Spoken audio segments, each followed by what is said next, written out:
रहा होता है कि मैंने पृथ्वी के बारे में कहानी सुनी थी कि पृथ्वी आज से 1000 साल पहले एक बहुत ही खूबसूरत प्लेनेट हुआ करता था, लेकिन इंसानों ने उसे धीरे धीरे पूरी तरह बर्बाद कर दिया और पूरी मानव जाति खत्म होने की कगार पर आ गई। लेकिन तब मानव जाति को बचाने के लिए रेंजर्स की एक टीम को तैयार किया गया, जिन्होंने धरती के सारी मानव जाति को एक नए प्लेनेट में बसा लिया था और इस प्लेनेट का नाम होता है नोवा प्राइम। लेकिन इस प्लेनेट पर भी इंसान सेफ नहीं थे, क्योंकि एलियंस ने अर्सा नाम की खतरनाक मॉन्स्टर्स को छोड़ दिया, जो इंसानों के लिए सबसे बड़ी खतरा बन गई। पर ये खतरनाक मॉन्स्टर्स अंधे तो होते थे, पर वो इंसानों के डर के मारे निकलने वाली पसीने को महसूस करके उन्हें मार डालते थे, जिस वजह से फिर से एक बार मानव जाति विनाश होने की कगार पर आ गई। जिसके बाद रेंजर्स और अर्सा के बीच फिर से एक खतरनाक लड़ाई होती है, जिसे प्राइम कमांडर साइफर लीड करते हैं। लड़ाई के दौरान अर्सा के लिए कमांडर साइफर अदृश्य हो चुके थे, क्योंकि वो डर से इस कदर बेखबर हो चुके थे कि अर्सा उन्हें देख नहीं पाए, और इसी वजह से वो अकेले ही कई सारे अर्सा को मार गिराते हैं। और इसी तरह से रेंजर्स ये लड़ाई जीतकर फिर से मानव जाति को बचा लेते हैं। उसके बाद कहानी प्रेजेंट में आती है, जहाँ पर रेंजर्स बनने की कोशिश में कमांडर साइफर का बेटा किटाई तैयारी कर रहा होता है, जिसका उम्र है 9 साल, और वो भी एक रेंजर बनना चाहता है।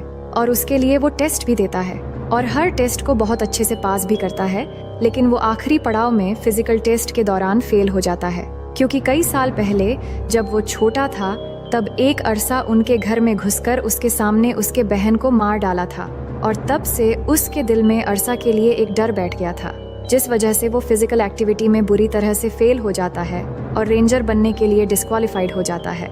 लेकिन वो टीम के हेड को काफी रिक्वेस्ट करता है कि मुझे रेंजर बनने दिया जाए, और टीम मेरी बार बार किए गए मेहनत देखकर फिर से अपने डिसीजन पर गौर करे, क्योंकि मेरे पिता मुझे एक रेंजर के रूप में देखना चाहते हैं और मैं उनका विश्वास जीतना चाहता हूँ। और आज वो एक मिशन से वापस आ रहे हैं और मैं उन्हें सरप्राइज देना चाहता हूँ। लेकिन उसके इतना सब कहने के बाद भी उसके रिक्वेस्ट एक्सेप्ट नहीं किया जाता और उसे डिस्क्वालीफाई कर दिया जाता है। अब शाम को जब किटाई अपने माता पिता के साथ डिनर कर रहा होता है, तब वो अपने पिता से कहता है कि मुझे रेंजर बनने के टेस्ट में फेल कर दिया गया है, जिस बात से उसके पिता काफी नाखुश हो जाते हैं, क्योंकि उसके पिता हमेशा एक रेंजर की तरह उससे बर्ताव करते थे, न कि एक पिता की तरह। और इसी बर्ताव से किटाई हमेशा दुखी रहता था, क्योंकि उसे अपने पिता का विश्वास जीतना था और उनके करीब जाना था।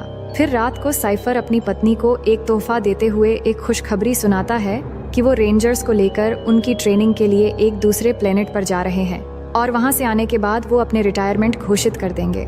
उनका ये फैसला सुनकर उनकी पत्नी बहुत खुश होती है, पर उसे किटाई का भी फिक्र होती है। इसलिए वो साइफर से कहती है, तुम्हें किटाई के साथ अपने बेटे की तरह बर्ताव करनी चाहिए और उसे अपने साथ लेकर जाना चाहिए, क्योंकि वो हमेशा तुम्हारा साथ एक पिता की तरह चाहता है, ना कि एक कमांडिंग ऑफिसर की तरह। उसके बाद वो अपनी पत्नी की बात मान जाता है और वो किटाई को लेकर अपने अगले मिशन, जहाँ पर वो नए रेंजर्स को तैयार करेगा, उस सफर के लिए निकल जाता है। और जब ये रास्ते में होते हैं और साइफर सो रहा होता है, तब किटाई उस जगह पर जाता है जहाँ पर एक अरसा है। ये इस अरसा को अपने साथ इसलिए ले जा रहे हैं ताकि वो नए रेंजर्स को ट्रेनिंग करवा सके। और अब किटाई उस जगह जाना चाहता है, हालांकि वहाँ पर जाना मना होता है। लेकिन जब वहाँ पर जो सिक्योरिटी वाले होते हैं, उन्हें ये पता चलता है कि वो साइफर का बेटा है, तो उसे जाने की अनुमति दे देते हैं। हालांकि वो सब उसका मजाक उड़ा रहे होते हैं। और जब किटाई आगे बढ़ता है तो उसे वही विजन्स आने लग जाते हैं, जब एक अरसा ने उसकी बहन को मारा था, और वो डर जाता है। और उसके डर से अरसा पहचान जाता है कि उसके आसपास कोई है, और वो घूराना शुरू कर देता है। लेकिन तभी वहाँ पर साइफर आ जाता है और वो उसे रोक लेता है। वही अब जब इनका स्पेस शिप आगे बढ़ रहा होता है, तो इनके स्पेस शिप के आगे बहुत सारे उल्कापिंड आ जाते हैं, जिस वजह से इनका स्पेस शिप काफी हद तक डैमेज हो जाता है। इसीलिए साइफर बोलता है कि स्पेस शिप को लासिया ग्रह की तरह मोड़ दो, क्योंकि वो ग्रह यहाँ से सबसे नजदीक है। और वो ऐसे ही करते हैं। वो लासिया ग्रह की कमांड स्पेस शिप में डाल देते हैं और उनका स्पेस शिप उल्का पिंडों से टकराते हुए वहाँ से निकल जाता है, और इन्हें लगता है कि अब ये लासिया ग्रह के पास है। लेकिन जब ये कंप्यूटर पर चेक करते हैं तो वो लासिया ग्रह नहीं होता, बल्कि कोई दूसरा ग्रह होता है। और कंप्यूटर इन्हें निर्देश देता है कि इस ग्रह पर उतरने की कोशिश ना करें, ये एक बहुत ही खतरनाक ग्रह है। यहाँ पर कई तरह के वायरस है, बहुत ही खतरनाक जानवर है, और इस ग्रह पर उतरना कानूनी अपराध भी है। अब साइफर बोलता है कि इस ग्रह पर हम नहीं उतरेंगे, लेकिन उसके जो पायलट होते हैं वो कहते हैं कि अब हम इसे नहीं रोक सकते, क्योंकि उल्का पिंडों से शिप को बहुत ज्यादा नुकसान पहुंचा है, जिससे उसके स्पेसशिप के बीच का हिस्सा काफी टूट भी गया है। जिसके बाद इनका शिप उस ग्रह पर 2 टुकड़े होकर क्रैश हो जाता है। और क्रैश होने के बाद ये दिखाया जाता है कि इस स्पेसशिप में जितने भी लोग होते हैं वो सब के सब मारे जाते हैं और यहाँ पर सिर्फ 2 ही लोग बचते हैं, जिनमें से एक साइफर जिसके दोनों पैर टूट चुके हैं और दूसरा उसका बेटा किटाई जो बिल्कुल ठीक होता है। उसके बाद साइफर अपने बेटे से ऊपर कॉकपिट से एक बीकन डिवाइस लाने को कहता है, जिससे सिग्नल भेजकर वो अपने प्लेनेट से मदद बुला सकते हैं। लेकिन जब किटाई उस डिवाइस को ढूंढ लेता है तो वो देखता है कि वो डिवाइस पूरी तरह से टूट गई है और टूटी हुई बीकन डिवाइस देखकर साइफर काफी निराश हो जाता है, क्योंकि अगर इन्होंने सिग्नल नहीं भेजा तो कोई भी इन्हें बचाने के लिए नहीं आएगा और कोई भी मदद न मिलने के कारण इसी प्लेनेट पर इन दोनों की मौत हो जाएगी। फिर वो अपने बेटे को बताता है शिप में 2 बीकन डिवाइस थे, जबकि दूसरा डिवाइस शिप के दूसरे भाग में रह गया, इसलिए तुम्हें कैसे भी करके उसे ढूंढकर सिग्नल भेजना होगा। और साथ ही उसे चेतावनी देते हुए कहता है शिप के दूसरे भाग यहाँ से 100 किलोमीटर दूर पड़ा हुआ है, जिस हिस्से में अरसा बंधा हुआ था, और अब ऐसा भी हो सकता है कि वो अभी भी जिंदा हो और वहाँ से भाग गया हो, इसलिए तुम्हें सावधान रहना होगा। और उसे पूछता है कि क्या तुम्हें पता है कि ये कौन सा प्लेनेट है। इस प्लेनेट का नाम है पृथ्वी, जो है इंसान की पुरानी दुनिया, जहाँ पर हर एक जीव अब इंसानों को मारने के लिए विकसित हुआ है।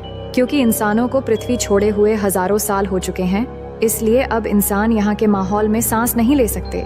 इसके बाद वो उसे 6 इनहेलर्स देता है, जिसे खाने से वो इस प्लेनेट पर सांस ले सकता है।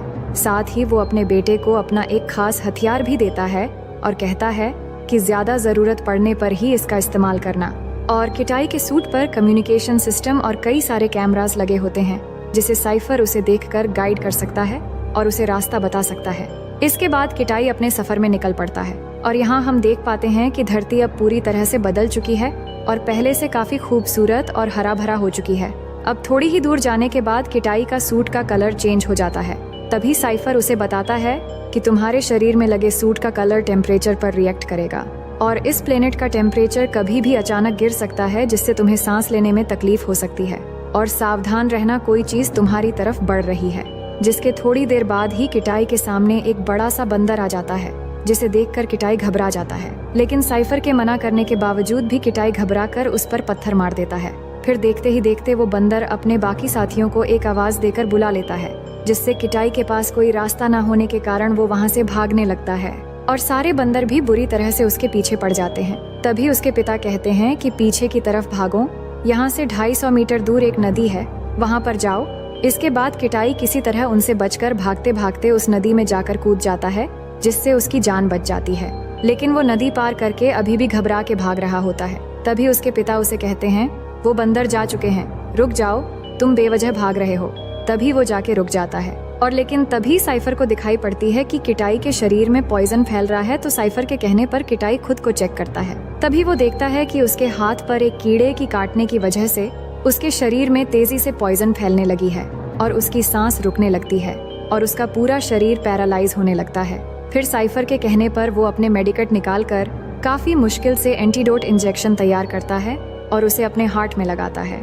लेकिन अभी भी उसे एक और इंजेक्शन लगाना बाकी था, पर तब तक पॉइजन फैलने की वजह से उसे कुछ दिख नहीं पाता और वो अपना हाथ महसूस नहीं कर पा रहा होता है।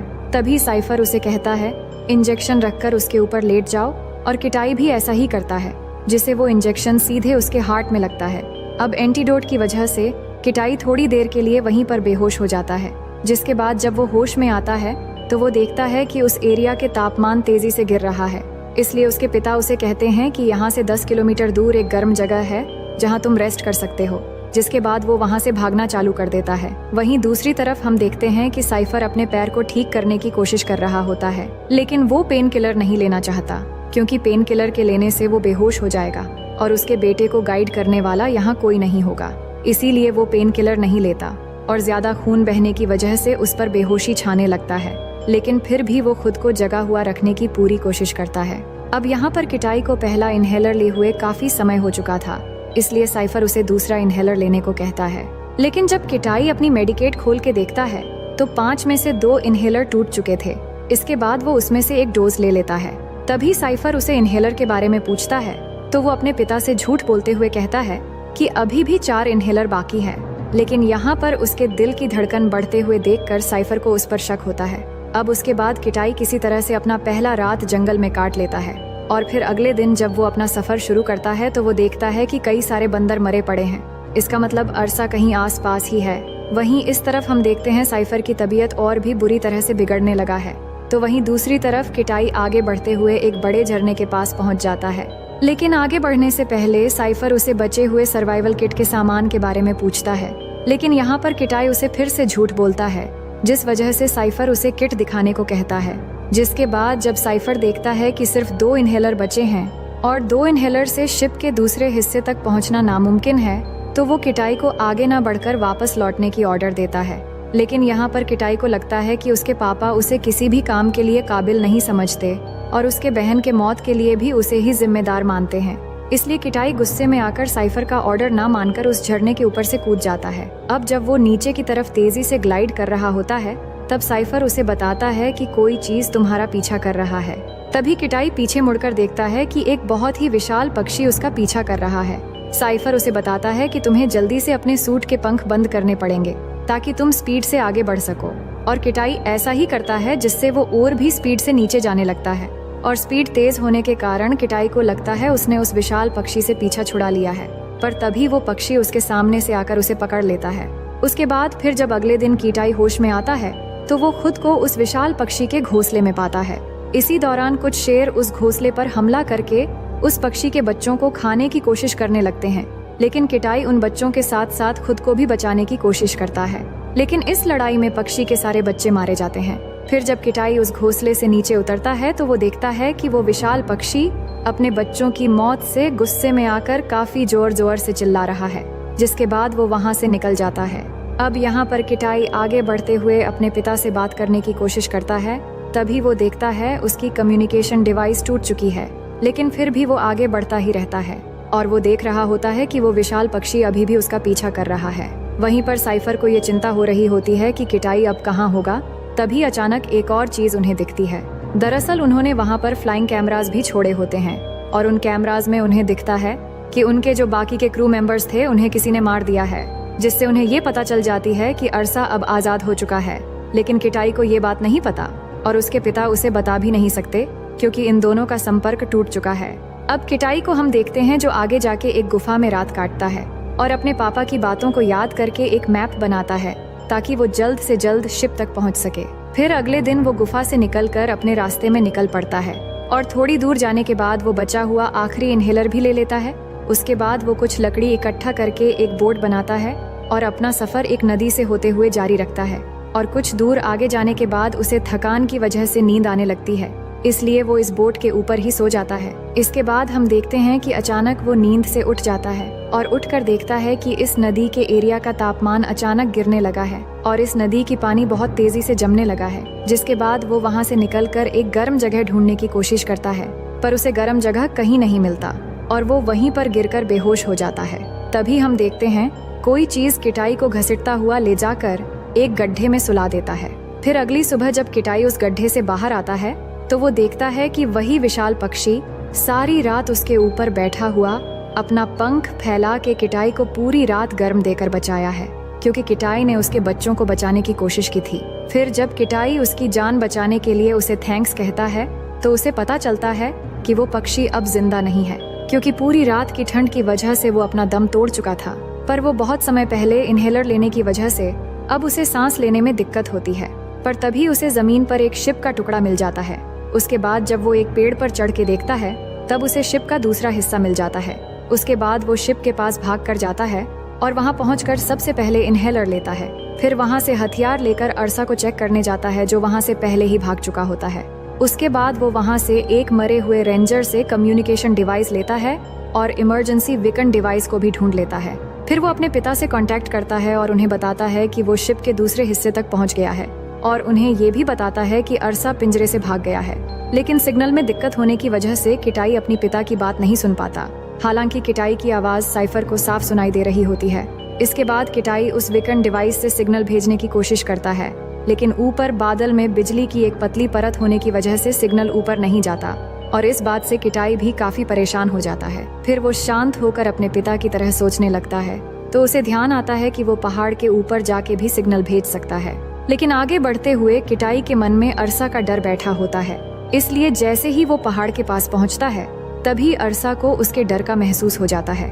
लेकिन यहाँ पर किटाई भी समझ जाता है कि अरसा उसके आसपास ही है, इसलिए वो भागकर एक गुफा के अंदर चला जाता है। लेकिन गुफा के अंदर आने के बाद अभी भी वो अरसा से डर रहा होता है और इसी डर को महसूस करते हुए अचानक अरसा उसके सामने आकर उस पर हमला करना शुरू कर देता है, जिससे किटाई काफी इंजर्ड हो जाता है। और इसी हड़बड़ी में वो अचानक वहाँ पानी के एक गड्ढे में गिर जाता है, जिससे थोड़ी देर के लिए अरसा उसे ढूंढ नहीं पाता। लेकिन वो जैसे ही पानी के बाहर आने की कोशिश करता है तो अरसा फिर से उसका डर महसूस करके उस पर हमला कर देता है और उसे फिर से इंजर्ड कर देता है। पर किसी तरह से वो उस गड्ढे से निकलने में कामयाब हो जाता है और निकलकर ऊपर चट्टान में आकर वो फिर से सिग्नल ढूंढने की कोशिश करता है। लेकिन तभी अरसा भी उस गड्ढे से बाहर निकल आता है और इस बार किटाई को वो काफी बेदर्दी से मारता है और उसे बुरी तरह इंजर्ड कर देता है। जिसके बाद किटाई दर्द से जूझते हुए अपनी बहन और पिता के बातों को याद करता है, क्योंकि जब वो छोटा था तो उसके सामने एक अरसा ने उसकी बहन को मार डाला था। और ये सब पलों को याद करके किटाई के मन में अब डर की जगह बदले की भावना पैदा हो जाती है। फिर वो अपना हथियार उठाता है और अरसा पर टूट पड़ता है। और यहाँ पर जब अरसा कोई डर महसूस नहीं कर पा रहा था, इसलिए वो किटाई को देख नहीं पा रहा था। इसका मतलब किटाई अब उसके लिए अदृश्य हो चुका है। उसके बाद किटाई अपना आखिरी खतरनाक वार करता है और उस हथियार से अरसा को मौत के घाट उतार देता है। अब अरसा को मारने के बाद किटाई बीकन डिवाइस उठाता है और इस बार वो सिग्नल भेजने में कामयाब हो जाता है, जिसके बाद रेंजर्स आकर सही समय पर साइफर को बचा लेते हैं। और अंत में हमें ये दिखाया जाता है कि किटाई और उसके पिता के बीच में जो दूरियां थीं, वो अब पूरी तरह से खत्म हो चुकी है। और साइफर जख्मी होने के बाद भी अपने पैरों पर खड़े होकर अपने बेटे को सैल्यूट करते हैं, क्योंकि उन्हें अपने बेटे पर गर्व है। और इसी के साथ ये कहानी यहीं पर खत्म हो जाती है। तो दोस्तों, उम्मीद है कि ये स्टोरी आपको पसंद आई होगी। मिलते हैं एक और मजेदार स्टोरी के साथ।